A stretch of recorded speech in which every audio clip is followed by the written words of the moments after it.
President Grover Cleveland's final years in office, particularly 1895 and 1896, were dominated by the fallout from the Panic of 1893 and were characterized by policies that opponents decried as favoring financial elites and displaying a prejudicial disregard for labor and agrarian interests. Cleveland's most controversial actions centered on managing the nation's diminishing gold reserves. To stave off a financial collapse, he bypassed Congress and negotiated a series of lucrative bond deals with private banking syndicates led by J.P. Morgan. Critics across the political spectrum charged that these arrangements were unethical and a surrender of government sovereignty to a handful of Wall Street financiers who profited immensely from the national crisis. This perceived collusion with big business solidified the view that Cleveland's administration was prioritizing the health of the financial class over the well-being of the general populace. His approach to labor was equally divisive.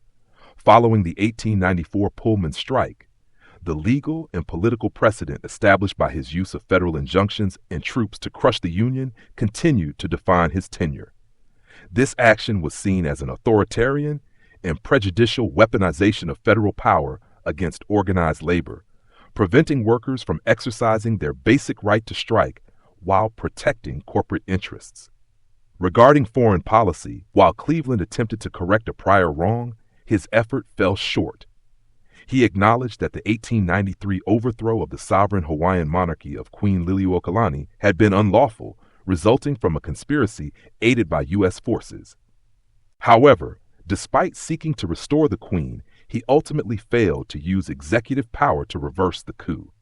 His inability to act decisively against the illegal regime that had been installed left the deposed monarchy in political limbo, allowing the prejudicial annexationist forces to continue consolidating power, leading to the ultimate erasure of the sovereign nation years later. These actions and inactions fueled the Democratic Party's internal split and contributed to the Republican landslide victory in the 1896 election.